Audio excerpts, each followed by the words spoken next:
Last week, we asked the farmer Twitter sphere what questions they would like to have answered, and the response was excellent.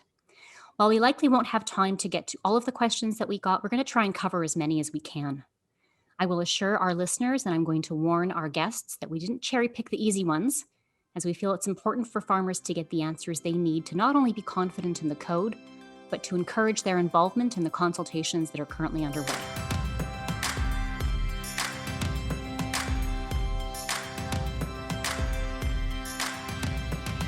Welcome to episode 14 of Fireside Chats with Erin. I'm your host, Erin. As Executive Director of the Grain Growers of Canada, I started this podcast to serve as a forum for real conversations with industry influencers and policymakers. Today's conversation is going to take a slightly different approach than the one that we are accustomed to on the show, as we seek to crack the Code of Practice, a new initiative that has been launched by the Canadian Roundtable for Sustainable Crops. The Responsible Grain Code of Practice aims to create a standard for how grain farmers across Canada grow their food and manage their land by the end of 2021. The draft code was released in late 2020, and consultations are currently underway until the end of February. A heightened awareness of the code has led to increased conversations on social media regarding the process, the need, and the content. There are clearly mixed views being presented on Twitter, so we wanted to bring in some of the proponents of the code to tell us why they think this work is so important. In so doing, we have provided a platform for the questions and concerns raised by our farmer members, and we have invited the Honourable Ted Menzies, Code Development Committee Chair, Jason Lenz, farmer member of the Code Development Committee, and Tyler Bjornson, Executive Vice President of the Canada Grains Council, to provide their perspective.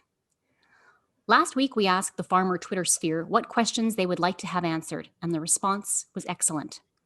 While we likely won't have time to get to all of the questions that we got, we're going to try and cover as many as we can.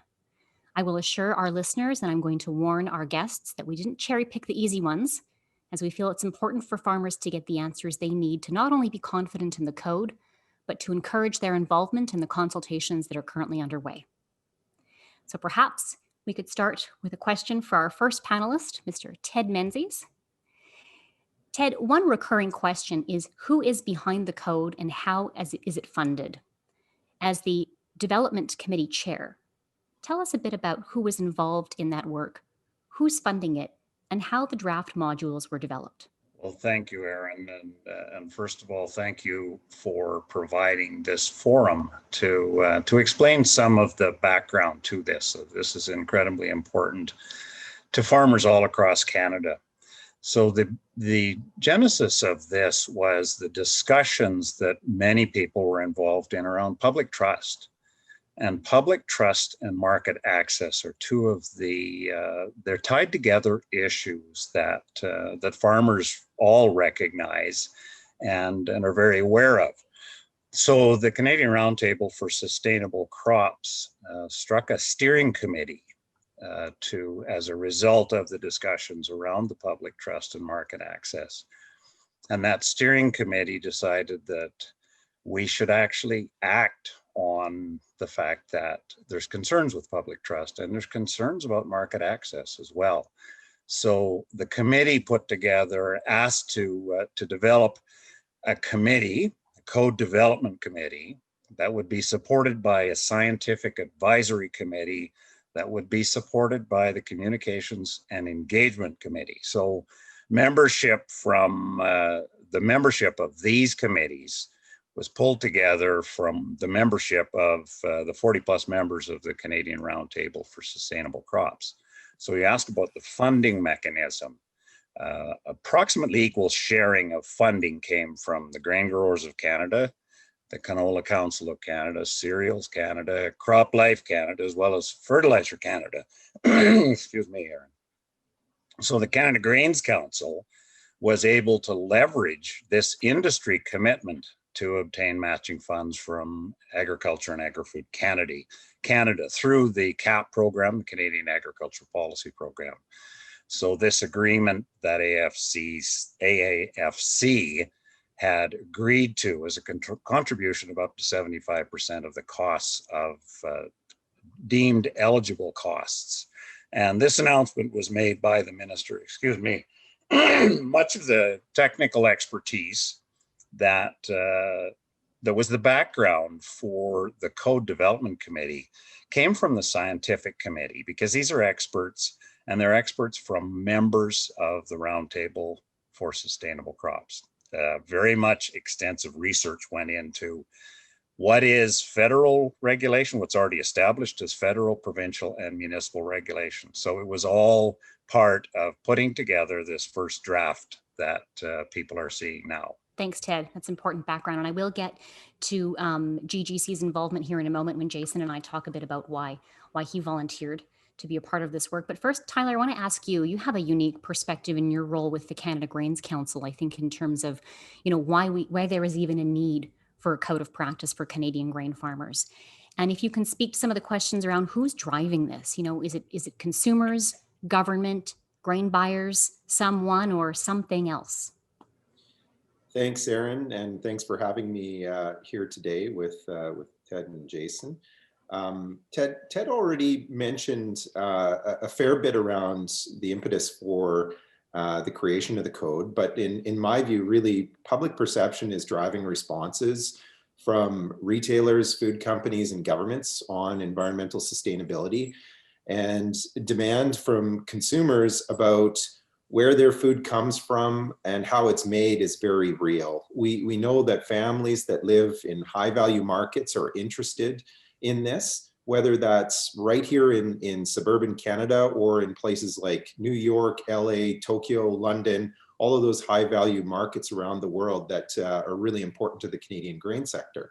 So what we're facing, though, is in the absence of information that clearly demonstrates and credibly responds to those questions and concerns, retailers and food companies will impose their own standards, which won't always consider farmers' needs. And the development of the code will, in my view, reduce the possibility of multiple and overly rigid schemes being imposed on farmers by others. So it's intended to lessen the chances as well that government steps in on some of these topics, or at the very least serves as a buffer to reduce the negative impact. So overall, if I were forced to tell you in 10 seconds or less what this is about, in my view, this is a frontline defense against all of those other expectations that will be coming at us.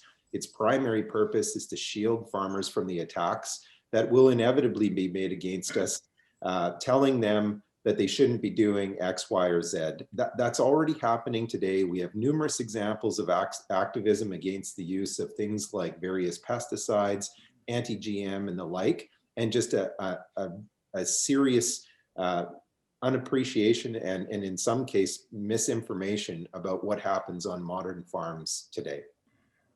Thanks, Tyler. Ted, you raised grain growers' involvement, and I know when we put the question out to farmers across the country, there was some concern that was raised around how farmers were appointed to the Code Committee. And GGC currently has 3 representatives on the Code Committee. Jason Lenz, who we'll talk to here, is one of them. We were essentially invited by the Canadian Roundtable for Sustainable Crops to poll our members, survey our members, and see where there was interest. We had 3 volunteers express interest in being involved in the code's development, and all 3 of them sit on the Code Development Committee currently. Jason Lenz from Alberta is one of them. Jason, as a farmer, why did you volunteer to be involved in this work?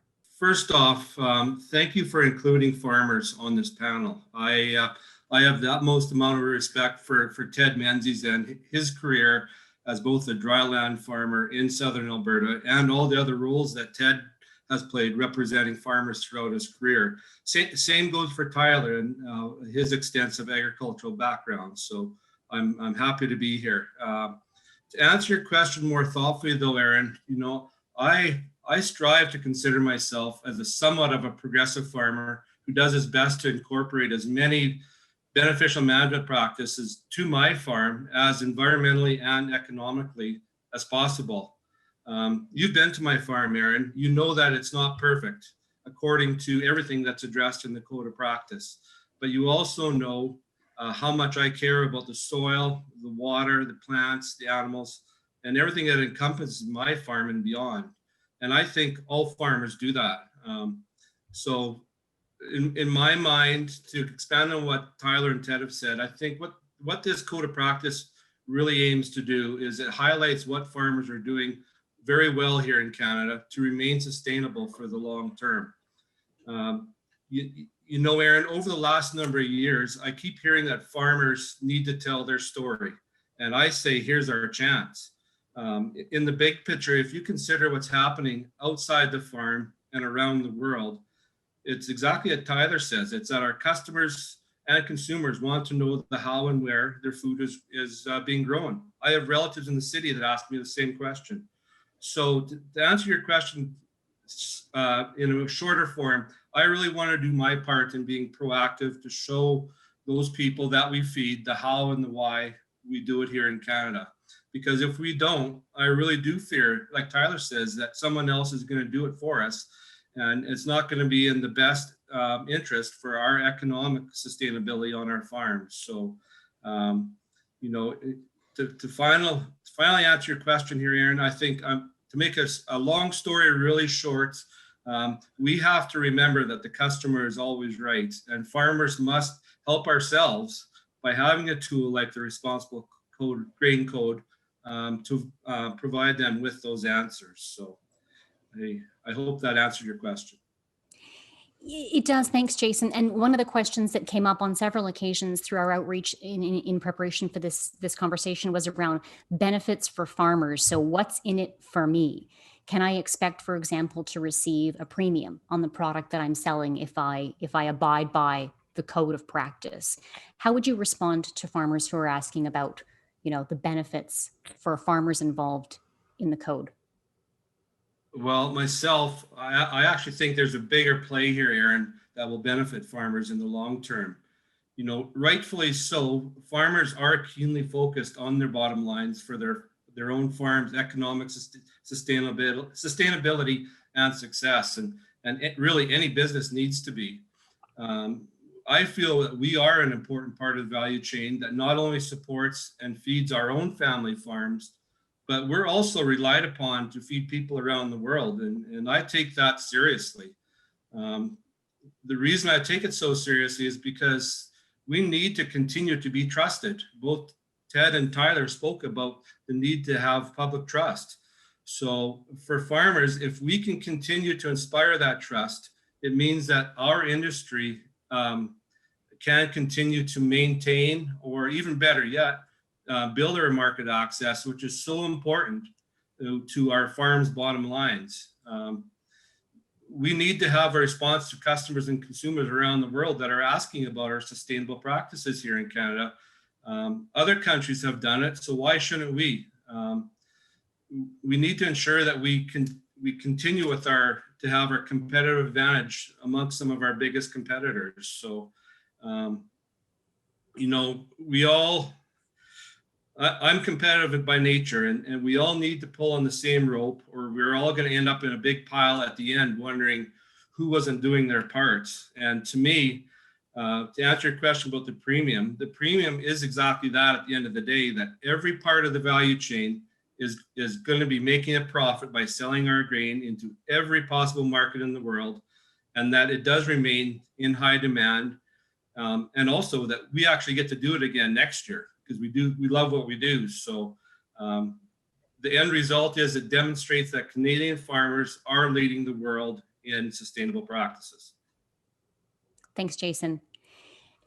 Ted, as part of the conversation that we saw unfold online, it was mentioned that the code is voluntary. You can sign up to be a part of the code, comply with the code, but that led to some additional questions. For instance, you know, if what level of participation, for example, would be required in your view for the code to have legitimacy to our customers?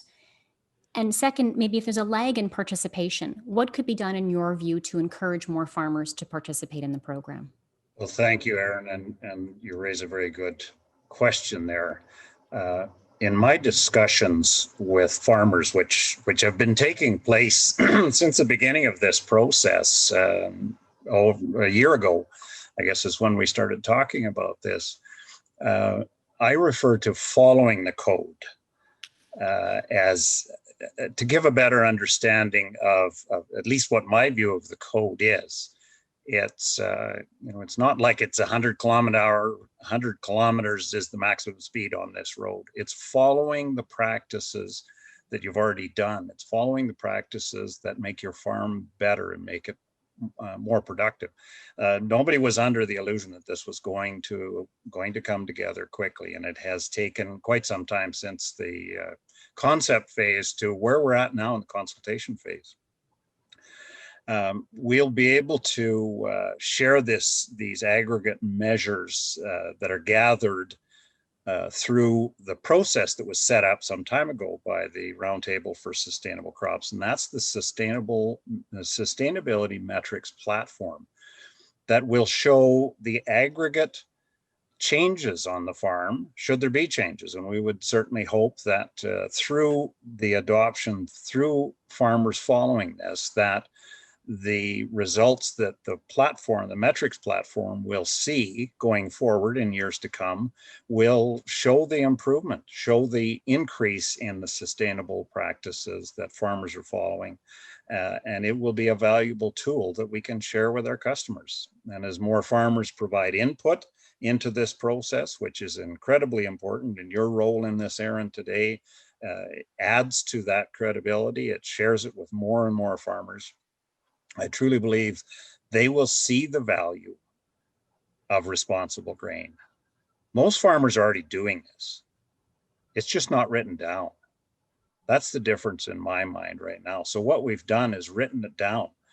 And what we wrote down may not be exactly what farmers want to see. So therein lies the challenge that we had, the challenge of how do we tell farmers that here's our draft. Come back and tell us what works on your farm, what isn't going to work on your farm, what fits into your cropping practices, what fits into your economic spreadsheet. As Jason said, that's very important. So what this comes down to is those of us on the committees want to make our grain sector stronger. We want to make it more competitive and more resilient. Thanks, Ted. Tyler, one of the questions we got was around government involvement. Can you speak to what extent the federal government has been involved in this process to date?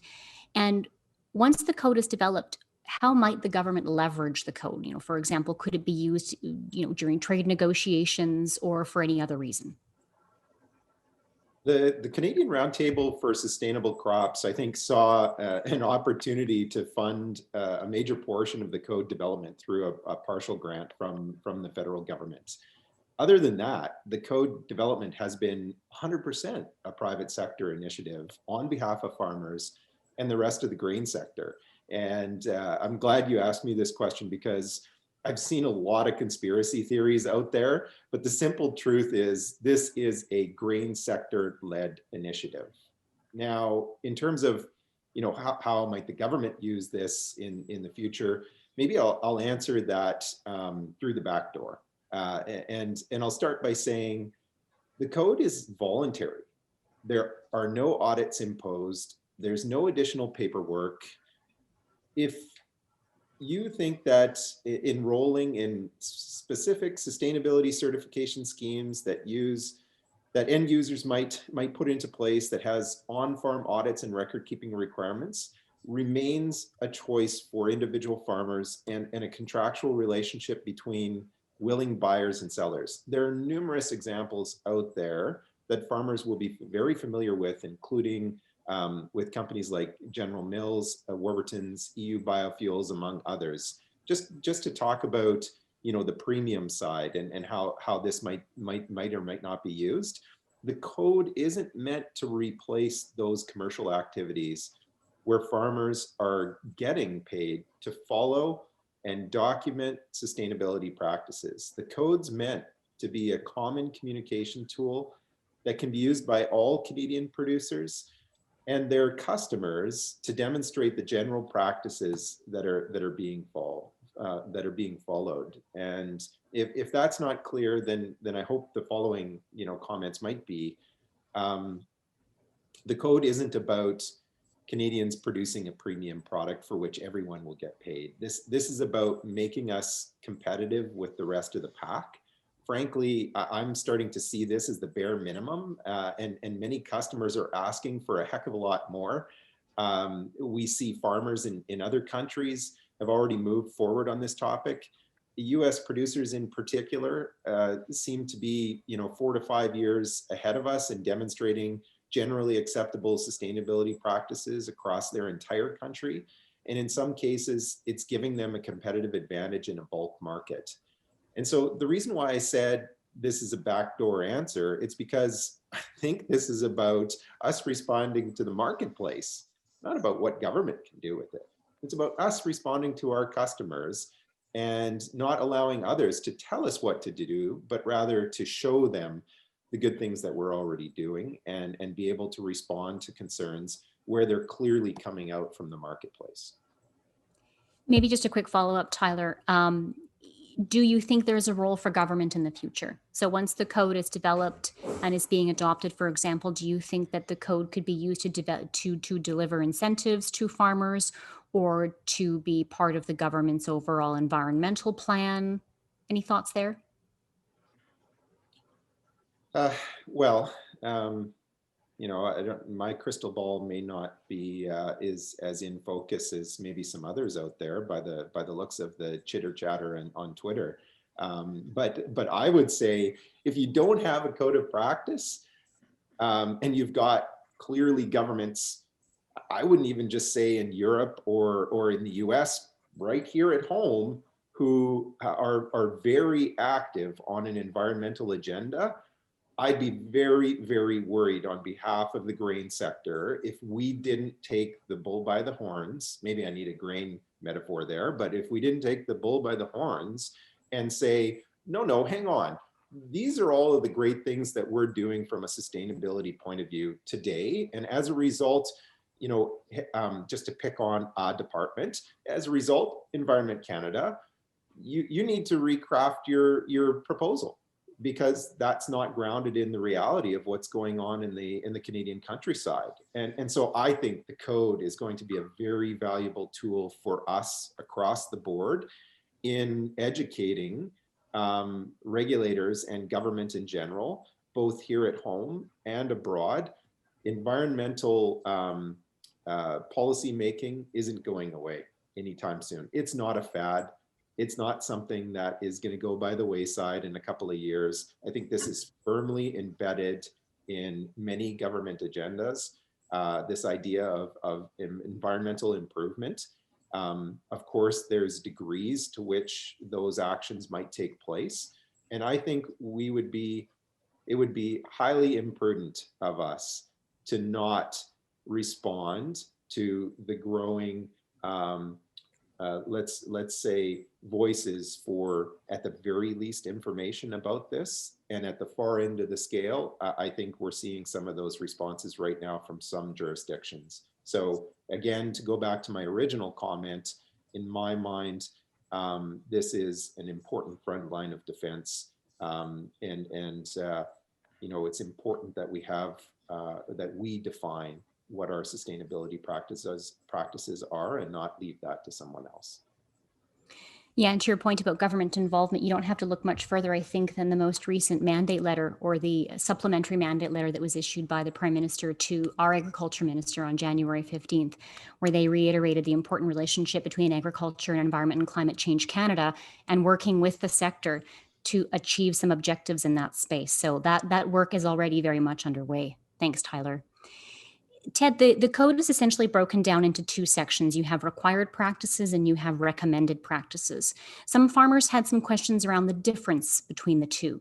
Some requirements, for example, are clearly and directly tied to provincial laws and regulations, and others are not. Tell me what went into determining what would constitute a requirement versus a recommendation. The short answer to that is much discussion. That consumed a lot of our time. What should be considered as a required practice and what should be considered as a recommended practice. And I'll have to admit my biases here in steering this development committee. My thinking was as a farmer. I spent 30 years growing grains, oilseeds, pulse crops in southern Alberta.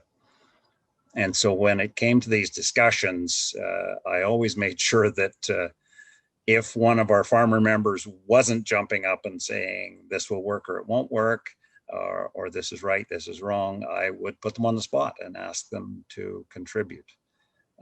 Does this work on your farm? Would this work on your farm? Does this impede your economic viability? We could have simply listed the requirements from each specific region's regulations because we had researchers that had brought those to us. But farmers already know that. And they're abiding by those regulations because they do know them in their own jurisdictions. Food processors and our international customers and consumers here in Canada want to know that farmers are growing their food responsibly and sustainably. And sometimes that doesn't have a connection to a regulation that a government has put in place. And I think we all know that. So to say that simply follow the regulations, we didn't feel that it was anything credible that the consumers would have been able to look at and say, well, yeah, that's, they're following the regulations. Okay, I'm following the speed limit signs. Yeah, that's good. But how many food labels are we now seeing? I'm not a big shopper in the grocery store, but even I've seen it. How many have a sustainable label on them now? And this has only just begun. And everyone has a different idea of what sustainable is. Whereas responsible grain can explain what modern farming practices include, and also that farmers are constantly looking at improving not only their production, but their production methods. So where the recommendations come in, that's constant improvement. And farmers are always looking to improve. So we think that by separating both the requirements and the recommendations out, farmers can look at this and, okay, that's required, or, well, yeah, that should be required. Here's a recommendation that I can do better. And farmers are always looking at it. We don't farm with horses and plows anymore. Farmers are always looking to improve their, as they say, their production and their production methods. And we have nothing to hide. So why not show buyers and consumers what we actually do? And to some of the comments already made, before our competitors do it for us.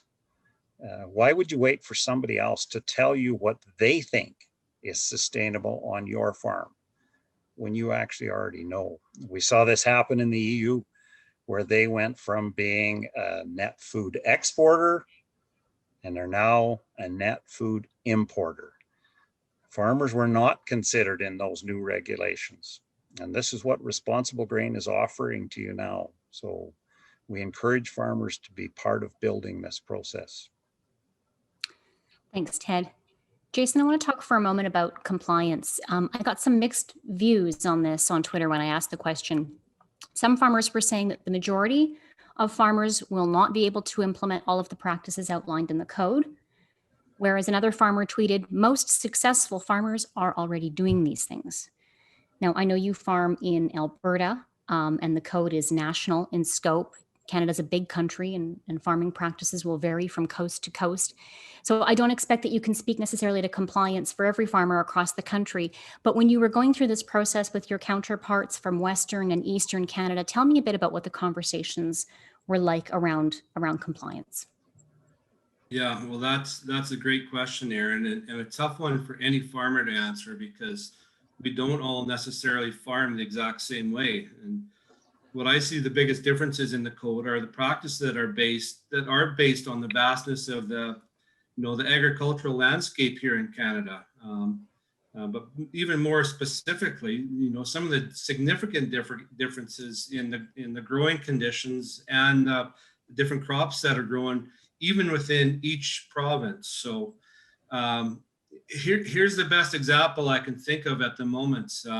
If we are talking about water management, which is a module in the code, here on my farm, for example, I have I have a tile drainage system on my land that takes away excess water on many acres of my crops. But I can go for a 2.5 hour drive, down into Ted Menzies country, and farmers down there are actually irrigating their crops because they need the water. So obviously that's a huge difference in how we manage our water based on what's in the code, and yet still remain in compliance with our own provincial regulations. So regarding your question, the differences between East and West and how the Code Development Committee looked at those, we had to consider everything like Ted said, and try to incorporate the proper wording from the different regulations being enforced. So in the province of Quebec, for example, to the different and probably even less regulation that we have here in the Western provinces. I guess a prime example of this is in the nutrient management section of the code, and that's on regulations surrounding the frequency of soil sampling, which has been a topic of conversation during these consultations. But some provinces suggest more frequent sampling is of the most benefit, while others don't. And we had to meet in the middle during the development of those modules with wording that we thought made sense in doing it. So, I think we knew that this responsible grain code of practice in the draft form that it's in today, we were going to get feedback. We needed feedback because we know it's not perfect yet. In particular, some of the wording like Ted suggested. So, in my mind, all farmers, they need to understand it. It needs to make sense to them. And the practices are achievable because others across the country are doing them. So to me, this is precisely the reason for these ongoing consultations that really have been implemented and planned since the start of this whole initiative. Thanks, Jason. Tyler, we got a question from a farmer in Manitoba, which I thought was an interesting one. He said, we know our end use customers, and in some cases, consumers here in Canada follow farmers on social media. Do you have any concerns around the tone and the content of the discussion around the code, specifically in the recent days on social media? What are your thoughts on the potential impact that this conversation itself could have on public trust in farmers to see some of the comments and concerns that are being expressed by farmers? Well, Erin, maybe bluntly, yes, I think this is a problem because perception matters. And well, maybe if I tackled it from this way, you want to know what the really sad part about all of this is? The fact is that Canadian grain farmers have some of the best sustainability practices when compared to other countries. We've got some natural advantages. We've got the rule of law in our country, and as Jason noted, people abiding by it, and we've got farmers that generally care about doing the right thing. And in many ways, the code is about recognizing the important work farmers are already doing. Maybe we're on a podcast here in the middle of winter, and if I didn't use a hockey metaphor, shame on me. So just like a good hockey coach, it can't be all defense, So I've spoken a lot about the shield, the defending against, possible attacks, the mitigating negative responses, all those sorts of things. But we got to have an offense. 100% of the shots we don't take are not going to score goals. We know that, right? And I think for way too long, Aggies in general have seen the environment as a threat. But really, for Canadians, it's really an opportunity when you look at it through the global lens, through a global context. And I think that's something that we should collectively really be giving consideration, because I think we could turn this threat into quite a significant competitive advantage. The code is merely one step, perhaps, towards thinking about what more of an offensive, positive strategy might look like. Now, kind of circling back to the comment from the farmer about Twitter and that tone and perception matters, and I agree 100% about that. And it does cause me some concern. But to be fair, you know, I've also heard some farmers comment about the code's tone being too negative. That it's in some ways it makes it seem as though farmers aren't doing the right thing. And so I guess I just leave it to say, you know, in the same way that I say that tone matters on Twitter, and I'm concerned about some of the tone, and that, you know, if outside observers from foreign countries or customers might look at it, they would have a certain perspective. I think it's also important that once we're through the consultation and amendments have been made, that we do a proper scrub of the code and have a close look at how an overseas customer might think about Canadian farm practices after reading the code. So, you know, it's both, yes, I'm concerned about what's going on Twitter and some of the way that people are approaching it. However, there's also been people out there that I think have made very legitimate comments about, well, the code has a negative tone in some sections, and I think it's fair game that we look through that lens as well. Thanks, Tyler. Speaking of the consultation, Ted, this conversation has obviously piqued the interest of many farmers across the country, which is a good thing. They've been involved in conversations through a number of different forums online. Do you foresee the need to extend the consultation beyond the deadline, which I believe is currently at the end of February? Well, Erin, the short answer to that is yes. Even without consulting with the rest of my colleagues on the committee, I would say yes, because we have now got farmers engaged, and that's what we wanted. And back to Tyler's comment, and I absolutely agree with him, and I read that tweet from that individual, and which was a very good comment. And I can remember looking at this, and we had discussions around the virtual table as we discussed this. This needs to be positive because we are positive. We have to show people that we're positive. The excitement, the enthusiasm that I see from young farmers about getting involved in agriculture, about being part of delivering the message, telling the story, we should not be putting in place the sort of criteria that is negative, because that's not what we need. So Tyler makes a good point. So does your contributor to these questions. That very important. Let me just refer back to one very personal story that I have shared often. I got to know a high up member of the Chinese government's agricultural committee, and he and I would meet at different forums. This is when I was involved in politics after my physical farming career. And we were having lunch one day in Europe somewhere, and we were talking about food and Canada's provision of all the food that China consumes that is Canadian food. And he said to me, "Ted, do you know why we like Canadian food?"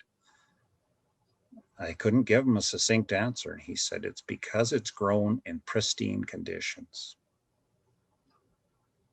And that has stayed with me forever. They view us as growing in pristine conditions and continuing to do that. And so the farmers' recognition in other countries, and it's not just China that we're dealing with, it's many other countries. So it's very important that we continue that perception, and in a positive mode. You talk about the discussions as of late. This started, as I said before, nearly a year ago, if not over a year ago, I guess, at the roundtable. And I spoke before COVID happened, before COVID shut us down. I spoke at the Durham Summit, the Prairie Cereals Summit, the Alberta Federation of Agriculture, two different discussions with the executive of the Western Canadian Wheat Growers Association and Grain Farmers of Ontario, to share what the code might look like. We didn't know then what it was going to look like, but what it might look like. And so there was lots of awareness before even spring planting. And we'd ask these associations to prepare and engage their members to participate. So that's exactly what we've been asking for all along. We've got a number of engagements that have already taken place. The response has been very strong. It started out with 23 planned consultations, 21 in English and 2 in French. There's been 3 more added, 27th, 28th, and 29th of January. 27th is already full, as I understand, but there's still openings available for individuals that want to get involved on the 28th and 29th. 569 individuals participating to date. 90% of those are farmers, mostly from Western Canada. And the online workspace is, we know it's laborious. We understand that. And I've gone through it myself, and I can understand why people are saying, wow, this is big.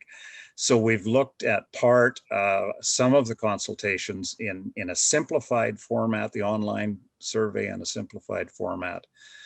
But we're still hoping, Erin, to receive input by the end of February, but we certainly could add more meetings in February depending on the demand. But we have to get this right. So to make a hard stop on this, I don't think is prudent.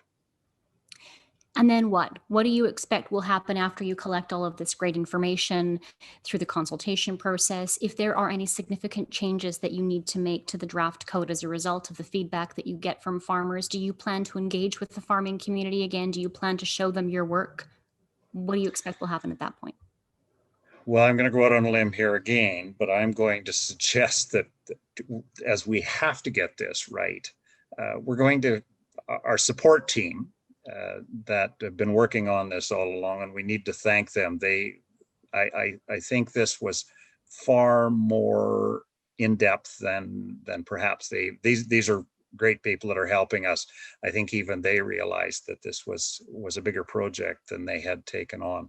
They're going to aggregate the feedback that we will be getting, and so based on those comments, and I must say, as Tyler pointed out, many of them are very good suggestions.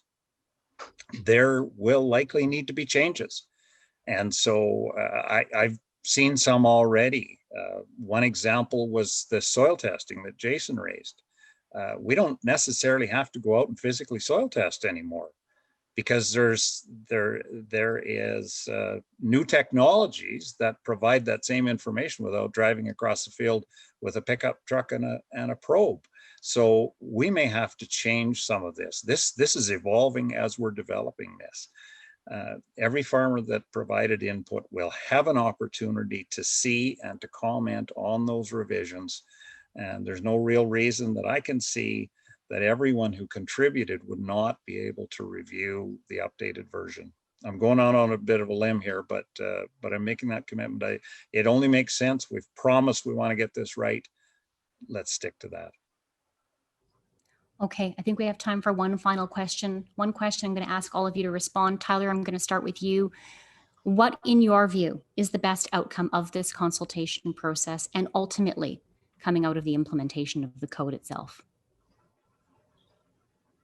Well, firstly, Erin, I think the best outcome of the consultation would be that the majority of farmers understand and support the notion that a voluntary code is necessary to define for ourselves what sustainable production means on a Canadian grain farm, and not leave it to others to say what we do or who we are.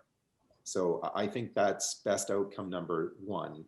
Secondly, I think a really important outcome would be that the majority of farmers agree that the approaches set out in the code are the best management practices available today, and ones that they generally agree we can aspire to follow if in every single instance they aren't necessarily being met for one reason or another. And maybe just a final comment on that point. There will always be individual circumstances where a farmer may have a very good reason for not following a specific practice as recommended. And I guess I'd leave this thought for everyone is, I would say, let's not allow that to be a situation where we can't see the forest for the trees. Thanks, Tyler. Same question, Jason. What do you think is going to be the best outcome from this consultation process? and ultimately the implementation of the code? Well, that might be the easiest question you answered or asked me today, Erin. But I've told this to many farmers that I've talked to in recent days regarding the code, and from what I've heard, the general farming public is not used to this level of transparency or to even have the opportunity to provide feedback on such a widespread consultation. In doing it this way, with such a detailed document and the real broad opportunity to provide that feedback, that can only be viewed as a positive, as Ted suggests. And I think it really has been designed and developed with the general farming population in mind to make sure we get to the vast majority of farmers. So, is the timeline a little tight? I would say, in my opinion, yes. But at the same time, I think if the code development committee were to suggest we need more time, I suspect that once again, we may have people that say they didn't either know about it or they just didn't have time to complete it. So I hope that we do give it enough time for sure, and I'm sure that we will. To answer your question about the best outcome even further, I do think it has gained considerable engagement. Many of our farm organizations have done a great job in communicating the importance that all farmers need to have their say and do the workbook. Social media definitely has amplified the importance of engaging in the consultation, and I think this engagement alone will make farmers realize that we can't just dump grain in the pit and hope that it reaches its final destination. We need to do more. We need more farmers engaged in what is going on in our industry and outside their own farm operations. I hope, and I've tried to do my part as well as Ted has, and I hope that I helped to answer some of those questions that farmers had today. Thanks very much, Jason. Ted, you get the last word. Boy, that's rare. I'm married, remember? I would see the best outcome is if this first draft will simply help define what will work in practice and what is economically viable on your farm. And then that the final outcome will actually share the effort, and there is going to be effort going into this and thought. We'll share the effort and the benefits that we'll see from this through the entire value chain, from the input suppliers seamlessly through to the food retailers, for the benefit of all. And Erin, it's just like the old saying, you can't have one without the other. So yes, farmers, this is based on farm production, but everyone in the value chain is dependent on farmers' survival and farmers' continuous improvement to meet the demand of what the consumers are asking for. So thank you again, Erin. We appreciate your interest in this. Well, and thanks to all of you for taking time to join us today. Jason, Tyler, appreciate your perspective on this issue. And thank you everyone for listening to the 14th episode of Fireside Chats with Erin. We'll be back in 2 weeks' time with another special guest. In the meantime, if you want to stay up to date on all things GGC, please follow us on Twitter @Grain Growers or on Instagram @Canada's Grain Growers. Until then.